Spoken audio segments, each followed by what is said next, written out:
సమర్థ సద్గురు సాయినాథ్ మహారాజ్కి జై. సాయి భక్తులందరికీ నమస్కారం అండి. మన సాయినాథుని దయ వల్ల అందరూ సంతోషంగా ఉండాలి అని మనస్ఫూర్తిగా కోరుకుంటూ ఈ వీడియో ఆరంభిస్తున్నాను. ఇక ఈరోజు వీడియోలో మన బాబాగారు మనకి ఏం చెబుతున్నారు అంటే, బిడ్డ, నేను ఇది షిరిడీ నుంచి నీకు అందిస్తున్న మాట. ఈ షిరిడీ వాక్కు నీకోసమే తల్లి. ఈ సాయి నీకోసం ఒక అద్భుతమైన సందేశాన్ని తీసుకొచ్చాను. కాదు అనకుండా, నువ్వు నిర్లక్ష్యం చేయకుండా విన్నావంటే 100% నేను చెప్పినట్టే జరుగుతుంది. ఏమాత్రం అలక్ష్యం చేయకుండా నీ బాబా చెప్పేది జాగ్రత్తగా విను. అన్నీ మారుతాయమ్మా, నీ జీవితంలో అన్నీ మారుస్తాను అని బాబాగారు మన కోసం ఒక అద్భుతమైన సందేశం తీసుకొచ్చారండి.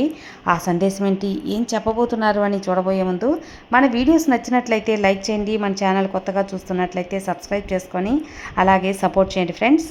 సముద్రం అన్నా కాలలో మనిషి జీవితం అన్నాక సమస్యలు కష్టాలు తప్పవు కదా.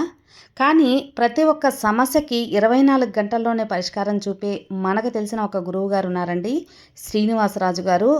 నంబర్ 1 వశీకరణ స్పెషలిస్ట్. శ్రీ షిరిడి సాయిబాబా గారి ఆశీస్సులతో జ్యోతిష్యం చెబుతారు. మీకున్న ఎటువంటి ప్రాబ్లమ్స్కైనా సరే ఖచ్చితమైన పరిహారం 100% సొల్యూషన్ అనేది చూపిస్తారు. మీరు ఉన్న చోట నుంచే గురువుగారిని ఫోన్ కాల్ ద్వారా సంప్రదించవచ్చు. మీ సమస్య అయితే తీరిపోతుందండి. 96630644 ఈ నంబర్కి కాల్ చేశారంటే మీకున్న ఎటువంటి ప్రాబ్లమ్స్ అయినా, విద్య, ఉద్యోగం, వ్యాపారం, ప్రేమ, పెళ్లి సమస్యలు, రియల్ ఎస్టేట్ ప్రాబ్లమ్స్, విదేశీ ప్రయాణం ఆలస్యం అవుతుంది, వీసా రావట్లేదు, వీసా ఆలస్యం అవుతుంది, భార్యాభర్తల మధ్య గొడవలు, సంతాన సమస్యలు, రాజకీయ సమస్యలు, వ్యవసాయ సమస్యలు, అంతేకాకుండా వాస్తు దోషాలు కానివ్వండి, జాతకంలో దోషాల వల్ల పెళ్ళిళ్ళు ఆలస్యం అవుతున్నా, ఇలా ఎటువంటి సమస్యలకైనా గురువుగారి పరిష్కారం అయితే చూపిస్తారు. అంతేకాకుండా స్త్రీ పురుష వశీకరణ కూడా చేస్తారండి. మీరు చేయవలసింది 96630644 నంబర్కి కాల్ చేసి గురువుగారి మీద మీ ప్రాబ్లం పెట్టారంటే ఆ ప్రాబ్లం తీరిపోతుందండి. నేను చెప్పించుకొని నా సమస్య తీరి నాకు నమ్మకం కుదిరిన తర్వాతే మీ వరకు అయితే తెలియజేస్తున్నాను. ఒకసారి నమ్మకంతో గురువుగారికి కాల్ చేయండి, మీ ప్రాబ్లమ్స్ అయితే తీర్చుకోండి ఫ్రెండ్స్. ఇక మన సాయి తండ్రి మనకు అందిస్తున్న సందేశం, బిడ్డ, నన్ను నమ్మి ఇప్పుడే ఈ క్షణం ఈ యొక్క వాక్కు, ఈ సాయి వాక్కు వినమ్మా. నీ జీవితాన్ని మార్చే ఒక గొప్ప సందేశాన్ని ఈరోజు నేను నీకు తీసుకొచ్చాను. ఈ సందేశం మాత్రం ఖచ్చితంగా నీకోసమే. నేను నీకోసం అందిస్తున్న ఈ సందేశాన్ని నువ్వు విన్నావంటే నీ జీవితంలో ఎలాంటి మార్పు వస్తుందో నువ్వే చూస్తావు. స్వయంగా నీ సాయి తండ్రి మాటల్లోనే విను తల్లి. బిడ్డ, ఈరోజు నీకు నేను పంపిన సందేశాల్లో ఈ ఒక వార్త అనేది తీసుకొచ్చాను. ఇది స్వయంగా నీ బాబా షిరిడీ నుంచి పంపిస్తున్నానమ్మా.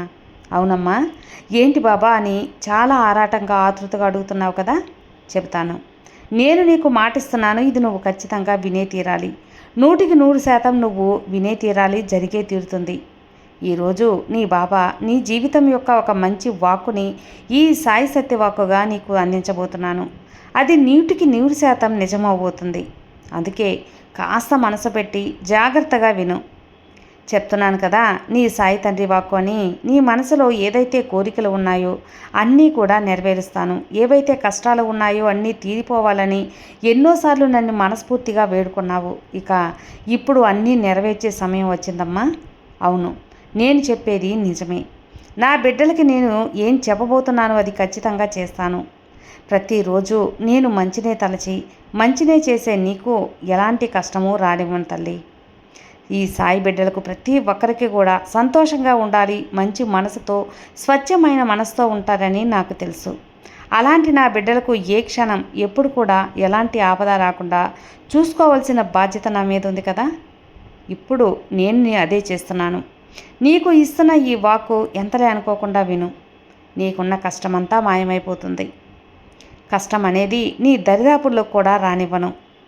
ఇక ఇతరులకు మంచి చేయాలనే కోరికను నీకు ఎప్పుడు కూడా సంతోషమైన జీవితమనే కదా నేను కలిగిస్తాను. అప్పుడు నువ్వు పడుతున్న కష్టాలు అవి కష్టాలే కాదమ్మా. ఏంటి బాబా, ఇవి కష్టాలు కాదా అంటావేమో. ఒక్కసారి నా స్థానంలో ఉండి చెప్పమ్మా అని అంటావేమో. బిడ్డ, అన్నీ నాకు తెలుసమ్మా. నీ లైఫ్లో నువ్వు పెడుతున్న పరీక్షలు నిన్ను పక్వపరచడానికి తప్ప బాధ పెట్టడానికి కాదు. నిన్ను మరింత ఉత్తీర్ణురాలను చేసి జీవితంలో నిన్ను పరీక్షల్లో పాస్ అయ్యేలా చేస్తున్నాను. ఇక వాటిని నువ్వు ఆనందంగా ఎదుర్కో. సంతోషమైన జీవితం నీకుంటుంది. నీ బాబా నీ కోసం ఎంత మంచి లైఫ్ రాసి ఉంచానో నీకు తెలుస్తుంది. ఆశ్చర్యపోతావు, నోరెళ్ళబెడతావు. అవునమ్మా, ఎటువంటి అనుమానం లేకుండా నిశ్చింతగా ఉండు. ఈ ఆనందాన్ని, అద్భుతమైన జీవితాన్ని చూసి నువ్వు చిన్నప్పటి నుంచి 1, 2, 3 సార్లు అని 10 వరకు చదువుతావు కదా. తర్వాత పై చదువులకు ఇంటర్, డిగ్రీ అని చదువుతూ ఉంటావు. అలానే ఒక ఉద్యోగానికి వెళ్ళాలి అంటే ఇంటర్వ్యూలో ఒక స్టెప్, రెండవ స్టెప్ ఒక్కొక్కల మెట్టులా ఉంటుంది. దాని తర్వాతే కదా నువ్వు ఉద్యోగాన్ని సంపాదించగలుగుతావు, స్థిరపడగలుగుతావు. అలాగే నువ్వు ఎలా అయితే నీ కెరియర్లో నువ్వు స్థిరపడాలని అంచెలంచెలుగా ఒక్కొక్క మెట్టు ఎదుగుతావో, నీ లైఫ్లో నిన్ను స్థిరపడేలా చేయటానికి నేను పెడుతున్న పరీక్షలే బిడ్డ ఇవి. నిన్ను అంచెలంచెలుగా పైకి పెడతాను, ఎదిగేలా చేస్తాను. నీకు చాలా కష్టమైన ఒక రౌండ్ లాగా అనిపించవచ్చు. వాటిలో నువ్వు ఖచ్చితంగా గెలిచే తీరాలి. ముందుకు వెళ్తూ ఉంటే నీ జీవితం మొత్తం కూడా అద్భుతంగా ఉంటుంది. ఆలోచించు. ఎప్పుడు కూడా నీ లైఫ్ గురించి ఆలోచించి బాధపడవద్దు. ఎందుకంటే కష్టాలు అనేవి అందరికీ వస్తూ ఉంటాయి, సామాన్యమే. వారి వారి తెలివితేటలతో వారు ఆ కష్టాల నుంచి బయటపడిపోవాలి. అందుకే సరైన మార్గాన్ని నేను ఎలానో చూపిస్తూ ఉంటానులే. నీకు నీ బాబా ఉండగా మంచిదారి కనిపించకుండా ఎలా ఉంటుంది చెప్పు? ఆ కష్టాన్ని తలుచుకుంటూ, సమస్యల గురించి ఆలోచిస్తూ, నీ మనసుని ఇబ్బంది పెట్టుకుని మళ్ళీ మళ్ళీ చెబుతున్నాను వినమ్మా. ప్రతి ఒక్కరికి, ఈ ప్రపంచంలో ఉన్న అందరికీ కూడా కష్టాలు వస్తాయి, సమస్యలు వస్తాయి. కానీ అవి తాత్కాలికం, శాశ్వతం కాదు అని తెలుసుకో. ఈ విషయాన్ని నువ్వు గ్రహిస్తే నీకు ఈ బాధ ఎందుకు, ఈ యొక్క మన కష్టం ఎందుకు చెప్పు? అన్నిటినీ కూడా దాటిన తర్వాత విజయమే కదా వస్తుంది. ఇంత చిన్న విషయాన్ని ఎందుకు నువ్వు మిస్ అయిపోతున్నావు, తెలుసుకోలేకపోతున్నావు చెప్పు? మర్చిపోవద్దు బిడ్డ, నీ జీవితంలో నువ్వు కోరుకుంటున్నావు కదా, అది అద్భుతమైన జీవితంగా నువ్వు జీవించబోతున్నావు. ఇక అందులో ఎలాంటి మార్పు కూడా లేదు. ఇతరుల సంతోషంలోనే నీ సంతోషం వెతుక్కుంటున్నావు కదా. అంత మంచి మనసున్న నీకు మంచి జీవితం ఇక ఇంకేముంటుంది? ఖచ్చితంగా అందిస్తాను, ప్రసాదిస్తాను. ఏదైతే నువ్వు మంచి స్థాయికి వెళ్ళాలనుకుంటున్నావో అందులో అవకాశాలు ఒక్కొక్కటిగా నీకు రప్పిస్తాను. నీ జీవితాన్ని రంగురంగుల హరివిల్లు చేసే బాధ్యత నాది. సంతోషంగా ఉండు. ఇక ఏమాత్రం దిగులు పడకు, ఎవరి గురించి ఆలోచించకు, నీ మనసు పాడు చేసుకోకు. కేవలం నీ గురించి, నీ కుటుంబం గురించి ఆలోచించు. అర్థమవుతుంది కదా? నీ కుటుంబాన్ని ఎలా సంతోషపరచాలి అన్నది ఆలోచించు. ఇతరుల గురించి నువ్వు బాధపడాల్సిన పని లేదమ్మా. నీకు ఒక్కటి చెప్పనా? ఇతరులకు ఎంత ప్రేమను పంచావో అంతే ప్రేమను పంచు. అలా కాకుండా ఎక్కువ ప్రేమను వారిపై చూపితే నీకు మిగిలేది బాధే. ఎందువల్లంటే ఆ బాధ నీకు అవసరమా? ఎవరినైతే నువ్వు ఎక్కువ అభిమానిస్తావో, ఎవరినైతే నువ్వు ఎక్కువ నమ్ముతావో వారి వల్లే నీ జీవితం అత్యంత కష్టానికి గురవుతుంది. ఒక్కొక్కసారి వారు పెట్టేటువంటి మానసిక శోభ నువ్వు భరించలేవు, తట్టుకోలేవు. ఎందుకంటే జాగ్రత్తగా ఉండాలి. వారు చూపిన ప్రేమ నువ్వు ఎదురు చూస్తే నీకు అందకపోతే కష్టంగా ఉంటుంది. కాబట్టి అవకాశాలు వస్తూ ఉంటాయి, అందుకోవాలి వాటిని. వారిని ఎక్కువ నమ్మి మోసపోతూ ఉంటావు. ఎక్కువ నమ్మి వారిపై నువ్వు ఎక్కువ అభిమానాన్ని చూపించి ఉంటావు. అందుకే వాళ్ళపై వచ్చే కోపం కూడా అనంతమైనది, అంత ఎక్కువగానే ఉంటుందిలే. ఆ కోపం అనేది నీ సాయి మాటలు ఎందుకు నువ్వు చెబుతున్నావో అర్థం చేసుకో.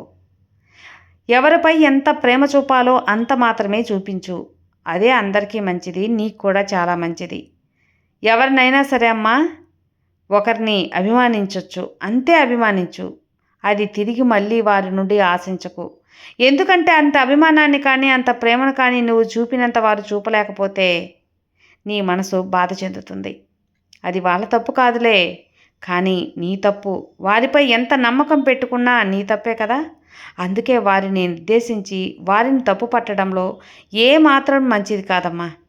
చూడు, నీ స్నేహితుల కోసం, బంధువుల కోసం, నీ చుట్టూ ఉన్నవారి కోసం ఎంతైతే వదులుకుంటావో అంతే వదులుకో. అంతేకాని వారి కోసమే నువ్వు నీ కుటుంబం రోడ్డు మీద పడేలా కాదు. అలా ఉండకూడదు కూడా. చేసే సాయంలో కొంచెం జాగ్రత్తగా ఉండు. ఎక్కువ ధర్మాల్ని చేయవద్దు తల్లి. అది ప్రేమైనా, డబ్బైనా, ఆనందమైన, సంతోషమైన, నమ్మకమైన ఏదైనా సరే గుర్తుపెట్టుకో. నీ కష్టం, నీ సమస్యలు నువ్వే పరిష్కరించుకోవాలి. ఎవరో ఏదో చేయలేదని బాధపడకు. ఇక వారు చేయలేదని ఎప్పుడు కూడా కోపం పెంచుకోకు. అర్థమైంది కదా బిడ్డ? ఎందుకంటే ఎవరు ఎంత చేయగలరో అంతే చేస్తారు. అందరూ నీలానే ఉండాలని రూలేమీ లేదు. మళ్ళీ మళ్ళీ చెబుతున్నాను, నువ్వు ఎంత చేయగలవో అంత మాత్రమే చేయి చాలు. నీ శక్తికి మించిన, స్థాయికి మించిన చేసి నీ కుటుంబాన్ని రోడ్డు మీదకి తీసుకురాకు. అలా చేయవద్దు. నీ బాబా చెప్పే ప్రతి మాట మనసులో పెట్టుకో. అప్పుడే నీ జీవితం హాయిగా, ప్రశాంతంగా ఉంటుంది, నిశ్చింతగా ఉంటుంది. నువ్వు ఆనందంగా, స్వేచ్ఛగా బ్రతికే రోజులన్నీ వస్తాయి. అది నీ చేతుల్లోనే ఉంది. ఇక భయపడకు, బాధపడకు. ఎవరి కోసమో ఆలోచించకు. నువ్వు ఆందోళన పడకు. నీ మనసుని పాడు చేసుకోకు. కాలాన్ని వృధా చేయకు. ధైర్యంగా ఉండటం అలవాటు చేసుకో. నువ్వు ఏవైతే చేయాలనుకుంటున్నావో అది మాత్రం చేస్తూ ఉండు. మిగతాదంతా నేను చూసుకుంటాను. సంతోషంగా ముందుకెళ్ళు. నీకు తోడుగా ఎవరు ఉన్నా లేకపోయినా నీ సాయి తండ్రి ఉంటాను. ఆ విషయం మనసులో పెట్టుకో. ఇది అక్షరాల సత్యం. రాబోయే రోజులు నీకు ఆనందాన్ని ఇస్తాయి తల్లి. దీంట్లో ఏ మార్పు లేదు. నీ జీవితంలో ఒక మంచి మార్పుని నేను జరిపిస్తాను. అది నీకు ఎంతో ఆనందాన్ని కూడా కలిగిస్తుంది. ఇక నువ్వు ఏ పని తలపెట్టినా సరే అందులో విజయం అనేది ఎక్కువగా ఉంటుంది. ఏం చేసినా సరే ధైర్యంగా ముందుకు అడుగు వేయి. నమ్మకంతో చెయ్యి. మంచి ఆదాయం వస్తుంది. ఆ నమ్మకంతో నీ కష్టకాలం అంతా ముగిసిపోతుంది. కాబట్టి నువ్వు ఎందులో చేపెట్టినా సరే అందులో విజయమే. నీ జీవితంలో ఇకపై ఒక కొత్త అధ్యాయం రాబోతుందమ్మా. రాజయోగం కలగబోతుంది. ఎందుకంటే నీ కష్టాలు నువ్వు ఎదుర్కొని విజయాన్ని సాధిస్తావు. ఇక నీకు మంచి రోజులు దాటేస్తాయి. నీకు తోడుగా నీ బాబా ఉన్నాను కదా, నీ సాయి తండ్రి అండగా ఉన్నాను కదా. ఇక ప్రశాంతంగా ఉండు. నీ యొక్క జీవితాన్ని నేను కొనసాగిస్తాను. నీకు ఈ ప్రపంచంలో ఎవరు తోడున్నా లేకపోయినా భయపడకు తల్లి. అంతా మంచే జరుగుతుంది. కాబట్టి ఈ సాయి బిడ్డలందరికీ ఈ సాయి తండ్రి ఉన్నాను. స్వయంగా నేనే నీకు అండగా ఉన్నాను. భయపడకు. ఏదైనా సరే చిన్న విషయానికే నా బిడ్డలు తల్లడిల్లిపోతున్నారు. అది నేను తట్టుకోలేకపోతున్నాను. దానికోసం వారి శక్తికి మించిన సాయాలు కూడా చేస్తూ ఉంటారు. కాబట్టి ఎప్పుడు కూడా నీ శక్తికి మించిన సాయం చేసినప్పుడు ఇబ్బందులు పాలైపోతావు. కాబట్టి నీ స్థాయికి మించిన సాయం తగదు. ఎక్కువ చేయాల్సిన అవసరం లేదమ్మా. ఇక నీ బాబా చెప్పినవన్నీ కూడా మనసులో ఉంచుకో. అర్థమైంది కదా. నీ సంతోషం ముందుకు వెళ్ళు. నీ సాయి తండ్రి ఏం చేసినా సరే నీ కోసమే. ధైర్యంగా, ప్రశాంతంగా ఉండు. నీ బాబా చెప్పాను కదా, నీకు నేను తోడుండగా నీకు భయం ఎందుకు చెప్పు బిడ్డ. సర్వే జనా సుఖినో భవంతు. జై సాయిరామ్.